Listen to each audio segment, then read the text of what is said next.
In the tranquil heart of Hamilton, Scotland, the serene Cadzow Glen Park became the backdrop for a haunting mystery that would grip the nation.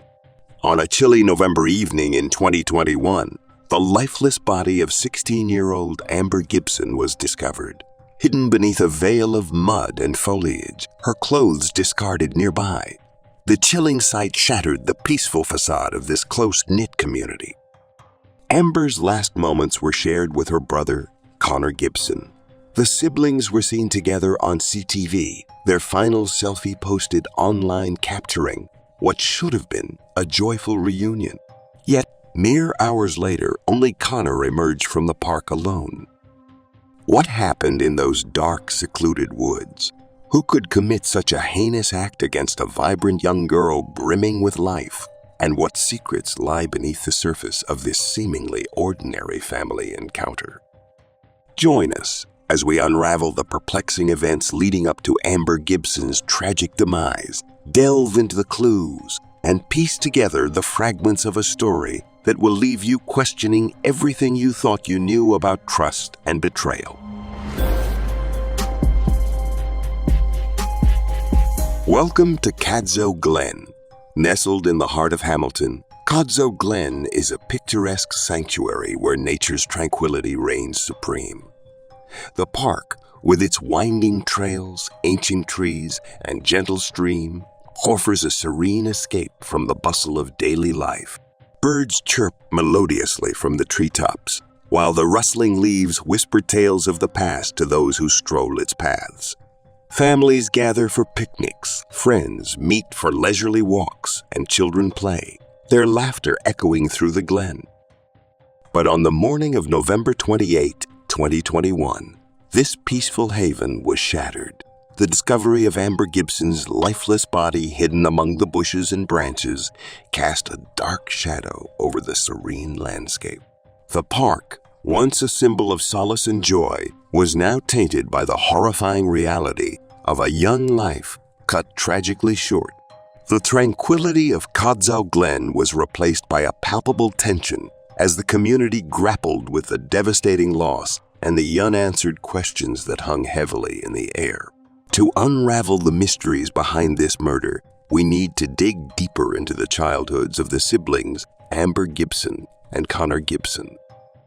Amber and Connor Gibson's early childhood in South Lanarkshire, an area of the United Kingdom marked by poverty, crime, and drug issues, was marred by a domestic environment rife with violence and fear. The children were born into a household where their father, Peter Gibson, was a figure of terror, and their mother, Anne Marie, was a victim of relentless abuse. The grim statistics of the region, with nearly a quarter of its child population growing up in poverty, underscore the challenging circumstances that surrounded the Gibson family. The children were exposed to harrowing scenes of domestic violence from their earliest memories. Peter Gibson's violent outbursts were not only directed at Anne-Marie, but also extended to the wider community. His pattern of behavior included severe physical assaults, as evidenced by the brutal attack on a young boy that resulted in serious injuries. The nature of Peter's violence was further revealed in court documents detailing lewd acts towards another boy and the horrific rape of a woman in their town. These acts of violence, which included binding, blindfolding, and choking his victim, led to a conviction and a sentence of 10 years imprisonment. The pervasive violence in the Gibson household, where the children witnessed their mother being beaten, dragged, and kicked, undoubtedly left deep psychological scars. Such an environment is toxic for any child's development, often leading to long-term emotional and behavioral issues. The authorities, upon recognizing the severity of the situation and the imminent risk to the children's well-being, intervened in 2008. At that time, Amber was only 3 years old, and Connor was 5. Wave years when the stability and security of a nurturing environment are crucial. The decision to remove Amber and Connor from their home and place them into foster care was a protective measure aimed at shielding them from further harm and providing them with a chance for a safer, more stable life. Craig and Carol Niven, The foster parents who took them in offered a stark contrast to the children's previous life. The Nivens provided a caring and supportive home, and what began as a temporary arrangement evolved into a permanent placement.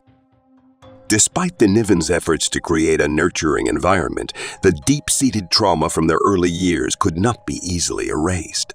The siblings' complex needs, stemming from their exposure to violence and the subsequent upheaval of entering the care system, presented ongoing challenges. The foster care system, while a refugee from their troubled past, is not always equipped to fully address the long-term effects of such profound early trauma. In the case of Amber and Connor Gibson, their placement into foster care was a necessary intervention, driven by the imperative to protect them from the cycle of abuse and violence that characterized their early lives. It was a move intended to offer them a chance at a better life, though the shadows of their past experiences would continue to loom large in their lives. Amber Gibson's life was marked by both profound resilience and heartbreaking tragedy. Born into a tumultuous environment, Amber and her older brother Connor were taken into foster care at a very young age. Amber was just 3 years old, and Connor was 5 when they arrived at their new foster home. Upon their arrival, Connor expressed a sense of relief, stating, "We are safe now." This moment marked the beginning of a new chapter in their lives, one that would be filled with both hope and challenges. Amber and Connor were placed with a foster family who described Amber as the most giving, loving, supportive, and admirable person. Despite the suffering she had experienced, Amber maintained an amazing outlook on life. The foster family was granted permanent care of the siblings a few years later, but concerns soon arose about the children's behavior. The foster father, Craig Niven, mentioned that he would not leave the two alone together as they were not a good mix. When Amber was just 14 years old, the foster care arrangement broke down and she moved into Hill House Children's Unit, while her brother remained with the Nivens until his 18th birthday. This separation marked a significant turning point in Amber's life as she transitioned from the stability of a foster home to the uncertainty of a children's unit. While under the care of social services, Amber faced one of the most harrowing experiences of her life. In June 2021, she was raped by Jamie Stars at his home in Bothwell.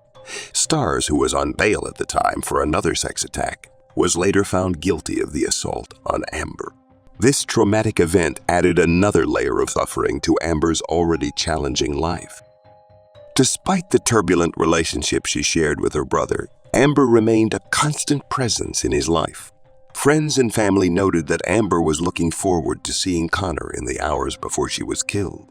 At the time, Connor was a resident at Hamilton's Blue Triangle Project, a hostel for homeless youngsters. Amber's former foster family fondly remembered her as someone who kept them on their toes and had an incredible outlook on life despite the suffering she had endured. They expressed that their lives would never be the same again without her. Amber's story is a poignant reminder of the resilience of the human spirit and the profound impact that one individual can have on those around them. Amber Gibson's life, though tragically cut short, was a testament to her strength, kindness, and enduring spirit.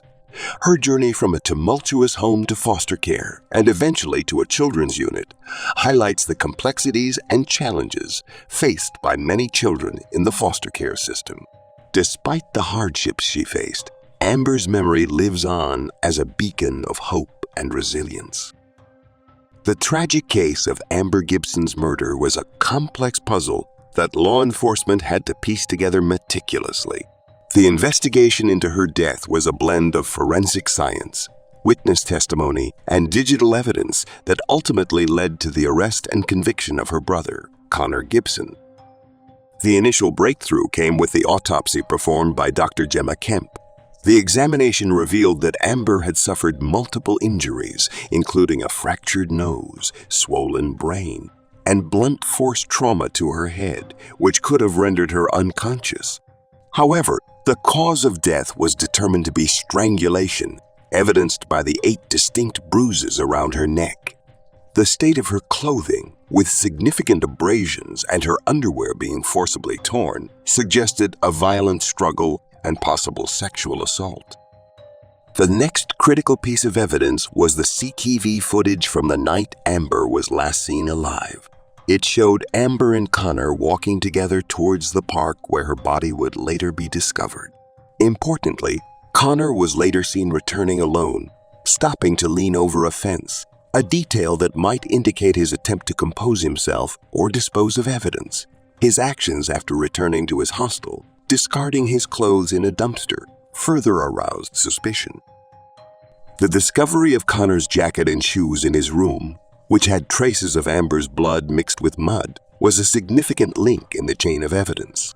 The DNA analysis confirmed that the blood belonged to Amber, solidifying the connection between Connor and the crime scene. In court, the prosecution, led by Richard Goddard KC, presented a compelling case against Connor, detailing 21 different circumstances that connected him to the murder. The jury was confronted with the stark reality of Amber's last moments, her brother's muddy appearance post-crime, and his attempts to cover his tracks. The presence of Amber's DNA on Connor's clothing, which he tried to dispose of, was a damning indictment of his guilt.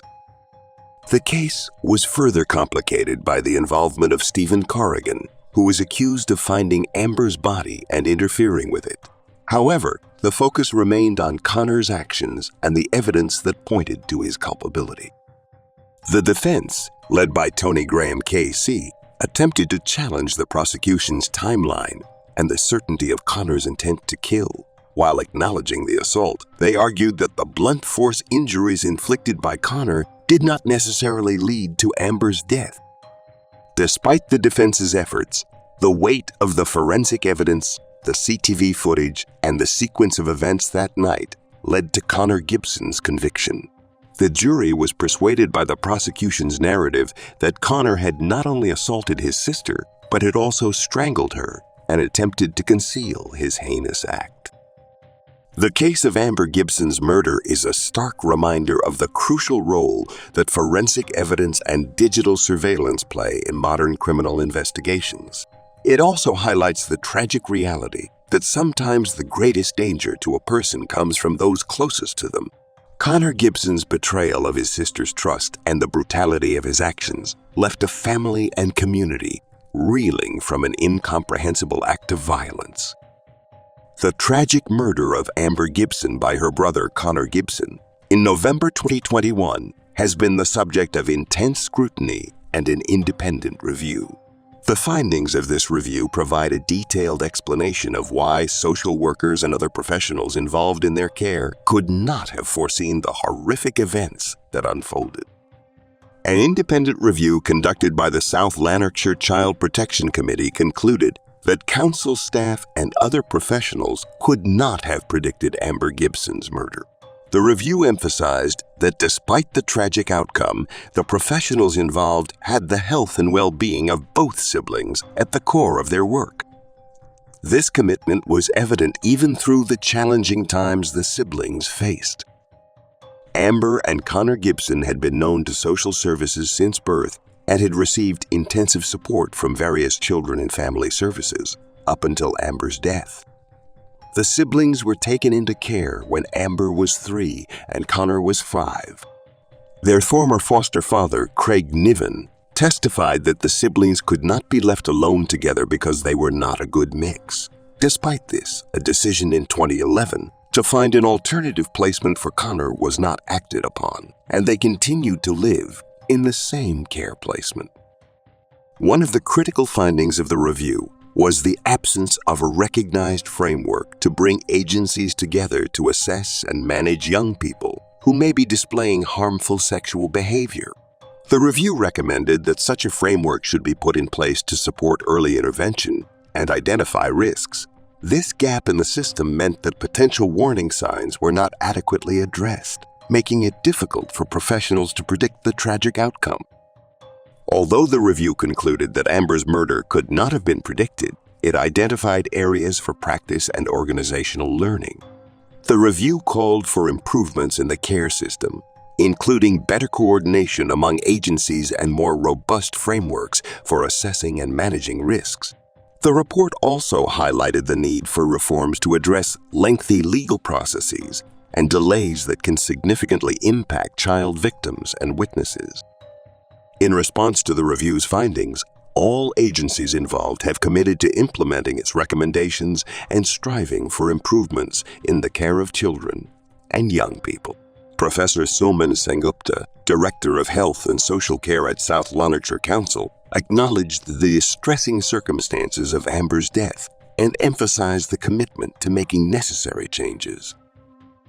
The independent review into Amber Gibson's murder provides a comprehensive understanding of why social workers and other professionals could not have predicted the tragic events. Despite their best efforts and commitment to the siblings' well-being, systemic gaps and the absence of predictive frameworks hindered their ability to foresee the murder. The review's recommendations aim to address these gaps and improve the care system to prevent such tragedies in the future. Amber Gibson's final moments were a tragic culmination of events that began on the evening of November 26, 2021. At 9:51 p.m., Amber, who was living at the Hill House Children's Home, sent a Snapchat selfie to a friend with the caption, "My big bro," expressing her excitement to meet her brother, Connor Gibson. It seemed to those around her that she was looking forward to mending their relationship. Connor had called the Hill House unit to plan their get-together, and despite a house manager's discouragement, Amber left the Hill House to meet her brother. Just a few minutes later, at 9:55 p.m., CCTV footage captured the siblings walking together on Cadzow Street in Hamilton, South Lanarkshire. Connor led Amber to the nearby woodland area of Cadzow Glen Park, a secluded spot that would soon become the scene of a horrifying crime.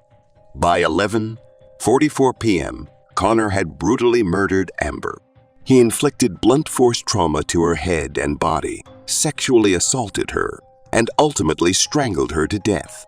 Following the heinous act, Connor was seen walking alone along a bridge in Hamilton at 11:42 p.m. and then again at 11:44 p.m. on a nearby street. CCTV footage later captured him slumping against a fence on a darkened pavement at 11:51 p.m., appearing disheveled and exhausted. In the early hours of November 27, 2021, at 12:34 a.m., evidence from a phone at Connor's residence revealed a message sent to a Snapchat group with 5 other people indicating that he needed their help with something.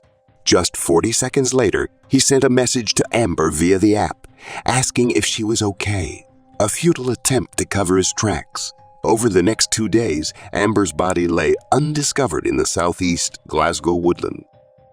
During this time, Stephen Corrigan, 45, found her body, but instead of contacting the police, he inappropriately touched and then hid her remains. Corrigan was later found guilty of attempting to defeat the ends of justice and breach of the peace. On the morning of November 28, 2021, around 10:10 a.m., Amber's body was finally discovered in Cadzow Glen, Hamilton, South Lanarkshire. The police quickly cordoned off a large area of the park, and Cadzow Street was closed by the authorities as they began their investigation. By Monday morning, November 29, 2021, police confirmed that the body found was indeed that of Amber Gibson, expressing their condolences to her loved ones as they grappled with the tragic loss. After that, nobody heard from Amber again. That same night, according to staff at the Blue Triangle, Connor got back around midnight. He went into an office to speak with one of the staff members, a woman named Suzanne. Connor looked very disheveled, out of breath, with dirt on his hands up to his wrists. Suzanne, concerned, asked if he was okay, but instead of answering, Connor asked to make a phone call. He explained that he had family issues and had gotten into an argument with his sister. He called the Hill House to check if Amber had made it home, but she had not. Amber's absence was noticed by the Hill House, and they contacted her foster parents, who also hadn't seen her. She was reported missing to the police. As time passed, Amber's foster parents, Craig and Carol, were surprised that they hadn't heard from Connor in days. They hoped and waited as police investigated her disappearance. Connor, the last person to see Amber, told police they had an argument and he left her crying. He claimed to be unfamiliar with the area, despite living nearby, and said he must have fallen into a ditch, which explained his muddy appearance. His story changed multiple times, adding confusion and suspicion. 2 days after her disappearance, Amber's body was found naked in Codso Glen Park at around 10:15 a.m. on November 28th. As police searched the park, an officer noticed a plastic bag near the bottom of some stairs. Nearby, he found Amber's body covered with broken branches, with her clothes piled on a bush. The discovery of Amber's body marked the end of a tragic story filled with betrayal, violence, and unspeakable acts. The community mourned the loss of a young life, cut short, while the investigation into her death revealed the horrifying details of her final moments.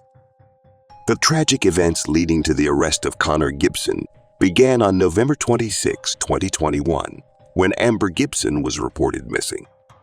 Connor Gibson was arrested 3 days later on December 1, 2021. Shockingly, the day before his arrest, he posted a chilling tribute to his sister on Facebook, writing, "Amber, you will fly high for the rest of time. We will all miss you, especially me. I love you, Ginger Midget." The trial of Connor Gibson commenced at the High Court in Glasgow and lasted for 13 days. During the trial, the jury heard harrowing details of the crime.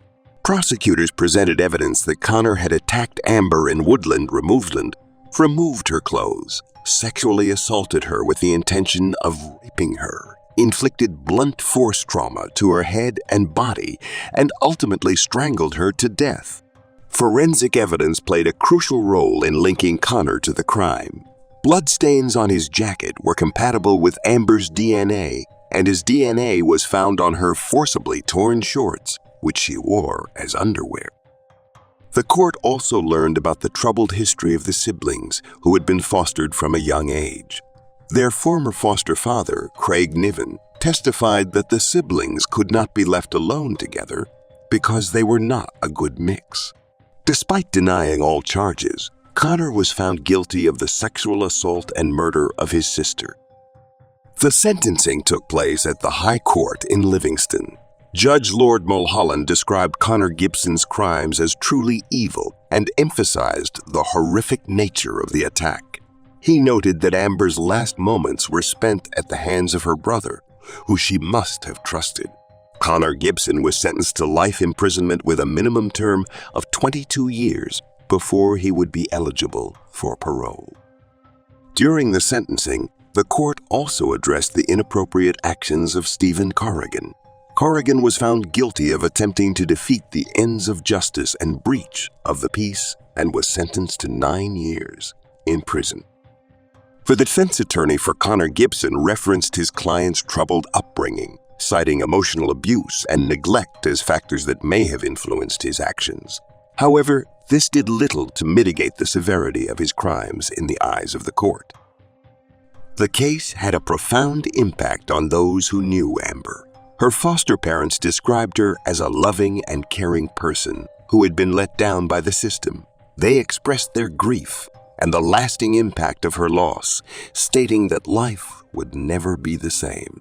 The Director of Health and Social Care at South Lanarkshire Council acknowledged the distressing nature of the case and committed to an independent review of all aspects of Amber's care to determine whether lessons could be learned from the incident. In conclusion, the arrest, trial, and court hearing of Connor Gibson for the murder of his sister Amber Gibson revealed a deeply troubling and tragic story. The evidence presented in court painted a grim picture of betrayal and violence, leading to a life sentence for Connor and a community left to grapple with the devastating loss of a young life. So this was the heartbreaking and tragic story of Amber Gibson. Her life was marked by adversity, and her end was a devastating betrayal by someone she should have been able to trust. As we reflect on Amber's story, we're left with profound questions. How could such a tragedy have been prevented? what signs were missed, and what more can be done to protect vulnerable children from such horrific fates. Amber's story is not just about the crime. It's about the systemic failures and the urgent need for better protective measures for children in similar circumstances. How do we ensure that other children in foster care or those living in high-risk environments are given the safety and support they need? Amber's life, though cut tragically short, shines a light on the work that still needs to be done to safeguard the most vulnerable among us. If you found this video impactful, please don't forget to like, subscribe, and click the bell icon to stay updated on our new true crime stories. Your engagement helps us continue to shed light on these important issues. We'd love to hear your thoughts and reflections on Amber's story in the comment section below. Do you think justice was served? What changes do you believe are necessary to prevent such tragedies in the future? Thank you for watching and for being part of a community that seeks to understand and prevent such heartbreaking stories. We'll see you in the next video. Until then, take care of yourselves and each other, and be safe.